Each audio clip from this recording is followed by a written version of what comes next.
Aujourd'hui dans cette vidéo, je vais vous montrer tout mon matos de fast packing pour le trail et la rando, notamment pour le projet du TMB en 4 jours, suivi de l'ascension du Mont Blanc, mais là on va se focaliser sur le TMB en soi. Je me suis un peu quand même creusé la tête pour avoir quelque chose de léger, compact, mais à la fois résistant et confortable. Bon, déjà on va commencer par la partie couchage. Donc déjà le premier truc à dire, c'est que j'ai fait le choix de ne pas prendre de tente.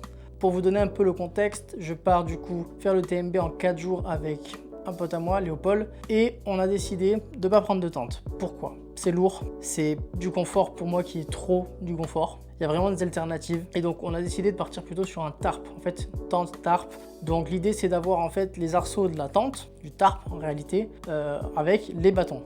Du coup je vais profiter pour vous présenter mes bâtons. Bâton Lecky 186 grammes. 3 brins, carbone, 115 cm. Il n'y a rien d'autre à dire dessus, simple, efficace. Il y a peut-être plus léger, mais moi c'est ce qui me plaît.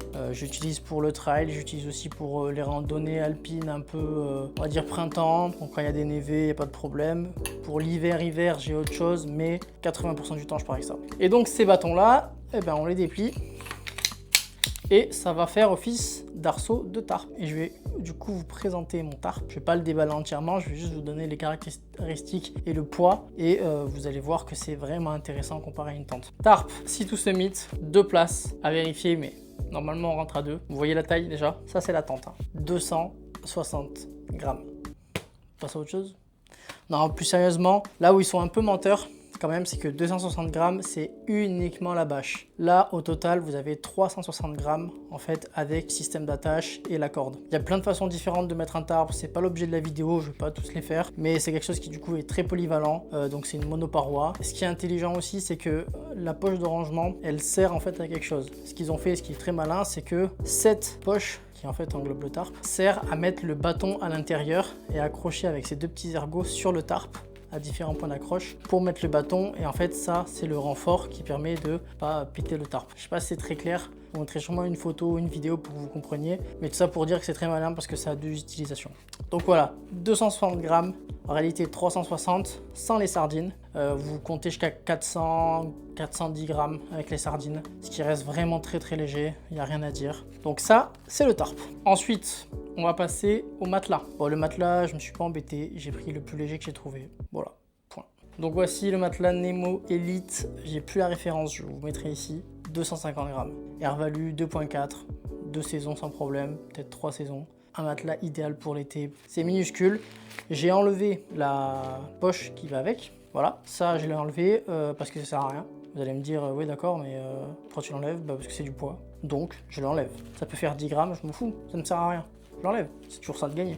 Ce que je fais généralement dans mon sac, c'est que le matelas, je le mets derrière moi au niveau du dos, plié un peu comme une feuille de papier, et ça va vraiment épouser derrière. Ça prend pas de place, c'est très bien rangé comme ça, il n'y a aucun souci. Donc en réalité, ce sac de couchage avec le pompe de sac, parce qu'il y a un pompe-sac aussi, pour le gonfler, on atteint je crois les 300 grammes il me semble. Voilà, donc 300 grammes au total, il n'y a pas mieux. Et enfin pour terminer, le duvet. Alors le duvet, c'est du coup un des éléments que j'ai pas mis à jour parce que j'avais déjà un duvet qui me convenait. Je pense qu'on peut trouver beaucoup plus light, mais je voulais pas investir encore dans d'autres choses, j'ai beaucoup investi. Donc il me va très bien, donc c'est un duvet de chez Simon, le 10 degrés en plume.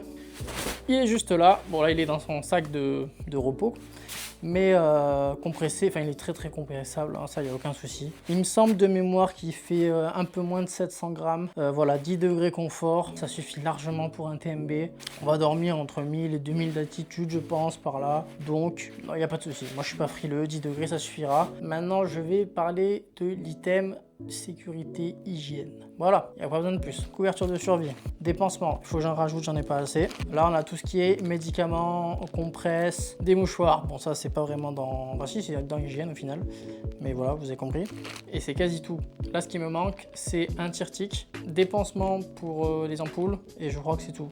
Voilà, il y a quelques petits ajustements à faire, mais il y a quasi tout. Donc ça c'est plutôt côté sécurité. Maintenant côté hygiène. Alors ça c'est pas vraiment côté hygiène, mais c'est important quand même. J'ai acheté j'ai des petits sticks. Bon, je les ai eu à Decat. C'est clairement quelque chose que j'aurais pu trouver plus léger. Mais bon, c'est comme ça. Ils font 25 grammes chacun. Voilà, je pense que ça reste raisonnable. Donc, c'est tout simplement un stick de crème solaire et un stick anti-friction. Ça, c'est vraiment les deux trucs à avoir. Ça peut vous sauver des treks, clairement. Parce que quand ça frotte, c'est pas agréable. Vous pouvez mettre aussi sur les pieds. C'est très bien d'en mettre sur les pieds avant de partir. Ça vous évite d'avoir des ampoules. Et la crème solaire, bon, vous savez à quoi ça sert. Ensuite, j'ai une petite boîte métallique, ça va être un peu mon kit hygiène. Alors là, elle est vide pour l'instant, mais dedans, il y aura un bout de savon solide. C'est ce savon-là que je vais découper, qui est un savon de la marque Paos, qui est un savon naturel, voilà, qui peut faire tout. Ça fait lessive, vaisselle, visage, corps, shampoing. C'est de la balle, il n'y a pas besoin de plus. Ça fait tout. Je vais en mettre quasiment la moitié dedans. Pour 2, pour 4 jours, ce sera largement suffisant. Et ensuite, je vais mettre une brosse à dents que j'ai coupée et des pastilles de dentifrice. Vous pouvez acheter aussi des pastilles de dentifrice à croquer et ça fait du dentifrice tout simplement. C'est biodégradable, c'est naturel, voilà. C'est fait pour. Donc ça c'est top. Et il y aura tout dans cette petite boîte pour tout ce qui est hygiène. J'aurai rien besoin de plus. Ok. Maintenant on va passer côté vêtements. Déjà je vais vous montrer ce que je porte sur moi et ce que je vais porter tous les jours sur moi parce que clairement je ne vais pas me prendre d'échange. Enfin en fait j'aurai un seul change pour le soir. Mais il y aura une tenue de jour et une tenue de nuit. Tenue de jour, un haut trail. Voilà, un haut Keep-Run. Donc c'est léger, c'est respirant, c'est fait pour. Hein, c'est un truc de trail, il n'y a pas grand chose à dire dessus. Ça fait le taf. Ensuite, pareil, un petit short de chez Keep-Run. C'est vraiment un mini short, c'est ultra léger. Voilà, c'est très court, c'est très léger, c'est très respirant. C'est tout ce que je veux. Ensuite, j'ai 2 paires de chaussettes. Je sais plus la marque, je vous la mets. Bref, c'est 2 petites paires de chaussettes de trail. Quoi 2 ben, en fait, je fais un roulement. C'est-à-dire qu'il y en a une que je mets le jour, une que je mets la nuit. Et le soir, je lave celle qui est du jour. Et je la ferai sécher le lendemain. Et je repars avec celle que j'ai utilisée la nuit. Voilà, tout simplement. Maintenant, la nuit, bah, c'est pas compliqué non plus. Hein. Un collant de chez The North Face, voilà, c'est un collant classique. C'est loin d'être le plus léger, c'est loin d'être le plus lourd. Voilà, il est mid. Il est très bien, ça tient chaud. C'est pas un mérinos, mais comme je serai propre, bon, pas de souci là-dessus. Donc voilà, un collant pour la nuit. Ensuite, j'ai un haut, cette fois-ci, de chez Simon, classique, rien à dire. C'est un haut basique, léger, confortable. Voilà. Et j'ai une deuxième peau de chez Simon. Ça fait très longtemps que je l'ai celle-là. Voilà, deuxième peau, c'est plus pour le soir. Je vais pas forcément dormir avec. Comme je vous dis, je suis pas très frileux. Une deuxième peau avec une petite capuche comme ça, c'est toujours sympa. Et là, je vais vous présenter un produit que pour moi tout le monde devrait avoir. C'est obligatoire, c'est un buff. Alors le buff c'est la marque, hein, mais c'est juste un tour de cou, mais qui peut tout faire. Quand je vous dis que ça peut tout faire, ça fait tout. C'est-à-dire que celui-là, je vais l'utiliser pour me laver avec, enfin, c'est-à-dire pour m'essuyer concrètement. Je vais l'utiliser pour me faire un bandeau par exemple, ou s'il y a vraiment du soleil ou du vent, me le mettre autour de moi, me faire un peu une capuche, voilà. Pour les filles, ça peut faire un chignon, ça peut faire tout, c'est juste extraordinaire. Ça, c'est contre les UV en plus, donc si vous le mettez sur vous, ça vous protège du soleil. Obligatoire, ça vaut 20 balles, c'est obligatoire. Comme je vous ai dit, vous pouvez tout faire avec, vous lavez, etc. Après, vous lavez votre serviette, vous la laissez sécher, ça sèche super vite. Vous la laissez pendre au sac à dos, ça sèche en 2 secondes. C'est top. Je suis pas payé, hein, mais ça, incroyable. Et pour finir, le coupe-vent, la veste de pluie. Là, ça peut étonner plein de gens, mais c'est une veste de pluie de chez Keep-Run, super légère, pas tant respirante, honnêtement, mais ça fait le taf, il n'y a pas besoin de plus. Ça fait 250 grammes, c'est juste top. Ça se range facilement, ça fait coupe-vent, forcément. Il n'y a pas besoin de plus, voilà. Pour l'été, en tout cas, moi, c'est ça que j'ai, et pour l'instant, j'en suis très content. Et ça coûte 50 balles. Hein. Ensuite, ce que je vais avoir sur moi, bon, bah, il y a ma montre. Voilà, typiquement, Garmin Fenix 7 Pro, mes écouteurs, les Shox Pro 2, il me semble. Ma casquette, c'est pareil, une casquette ultra light, fait exprès, de la marque Odlo. Elle fait 25 grammes, c'est ridicule. Ensuite, il va avoir tout ce qui est matos vidéo. Bon, là, ça ne va pas forcément vous concerner. Voilà, je verrai sur le moment, mais c'est pas à prendre en compte dans la vidéo. Donc, je pense qu'on est vraiment pas mal. Là, ce qui me manque à vous montrer, c'est les trucs annexes un petit peu. Bon, typiquement, voilà, une tongue. Je trouve que c'est important quand même. Après une journée, parce qu'on va faire des journées quand même à 45-50 bornes, avec 2-3 000 de D+.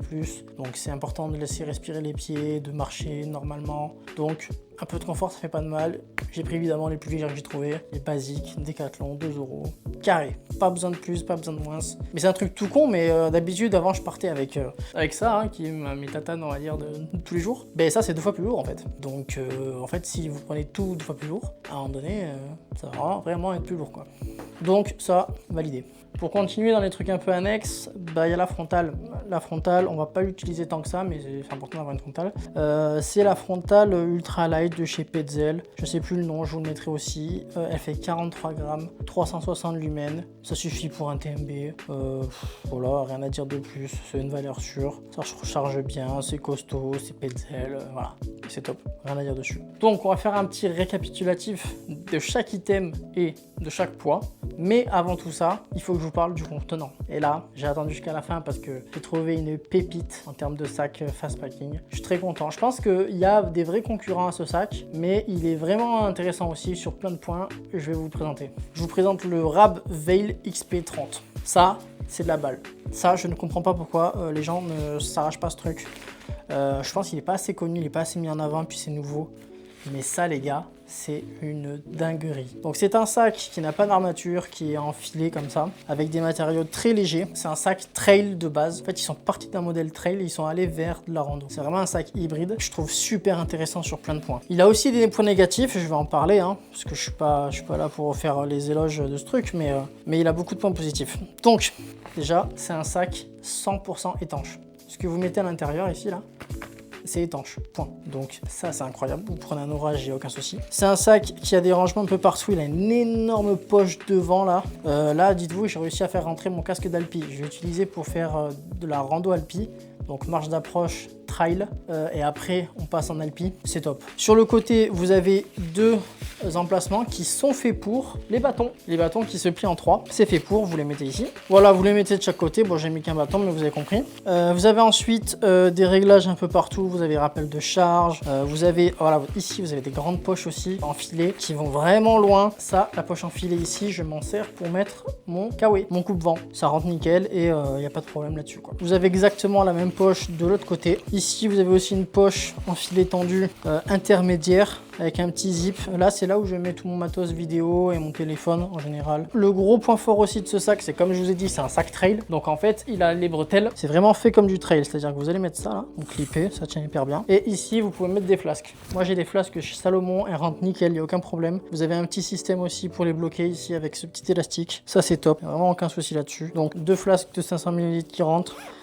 Des poches ici aussi où vous pouvez mettre des choses. Moi je mets, vous pouvez mettre des barres, des gels, ce que vous voulez. Et ce qui est vraiment top et ce qui m'a plu dans ce sac, c'est que la plupart des sacs de trail rando fast packing, arrivé à un certain poids, ça ballotte. Ça ballotte, mais c'est normal en fait. C'est-à-dire que c'est normal parce qu'ils n'ont pas de ceinture ventrale. Il n'y en a aucun qui ont ça. Ils n'ont pas de ceinture ventrale parce que c'est pas du tout un sac de trail quoi. Et ce qui fait que ça ballotte derrière. Et il a, voilà, je vais y arriver, mais il a ce système que Rab ont fait qui est incroyable, qui est un système où vous mettez, hop, ça ici, et ensuite vous serrez avec un scratch tout le long. Et là, en fait, vous avez votre ceinture qui est là et qui se balade pas dans tous les sens. Vous n'avez pas des lanières, vous savez, comme sur les gros sacs de rando, vous avez le surplus quand vous serrez. Là, c'est juste un scratch. C'est hyper intelligent, c'est hyper léger. Je trouve ça top, ce qu'ils ont fait, vraiment. Et le clou du spectacle, quand je vais vous dire le poids du sac, parce que hein, on reste là-dedans quand même, hein, le sac pèse 550 grammes. Là, je peux rien faire de plus. 550 grammes en taille SM, parce qu'il y a plusieurs tailles. Ils auraient pu rajouter quelques poches, peut-être, au niveau de l'avant. C'est juste ça que je pourrais leur dire. Mais sinon, à part ça, c'est juste incroyable. Et donc, quand on fait la somme de tout le poids de ce matériel, on arrive, je vous le mets là, mais grosso modo, sans l'eau, on est à moins de 4 kg. Et avec l'eau, on doit être à du coup 4 kg et quelques, mais on est à moins de 5 kg. Moi, mon objectif, c'était d'arriver à moins de 5 kg avec l'eau. Parce que je prends qu'un litre d'eau. Il n'y a pas besoin de plus, honnêtement, sur le TMB. Donc voilà, 5 kg avec l'eau. Je parle pas du matos vidéo, ça c'est vraiment à part. Mais je trouve que c'est vraiment honnête pour une autonomie totale. Je suis très content. Voilà, je suis vraiment très content. Quoi vous dire de plus? Quoi vous dire de plus? Je crois qu'on est bon pour cette vidéo. J'ai essayé d'être le plus concis possible. Donc voilà, c'était un peu vous dire aussi l'état d'esprit. Après, je peux comprendre qu'il y a des gens qui veulent pas se prendre la tête. Il n'y a aucun problème. problème.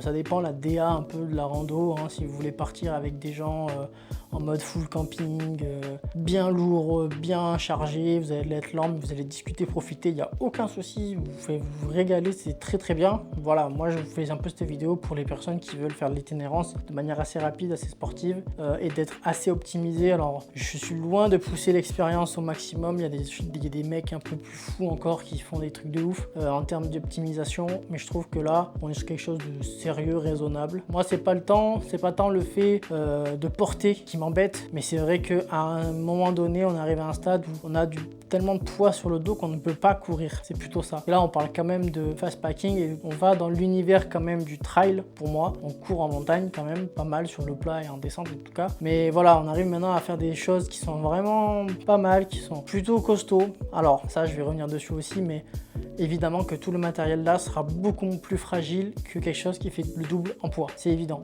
C'est une matière qui coûte cher, qu'il faut faire attention. Donc voilà, c'est juste pour vous dire, faites comme vous voulez. J'espère que ça vous a plu. Si c'est le cas, abonnez-vous, mettez un like, mettez-moi en commentaire si vous avez des questions et avec plaisir je répondrai.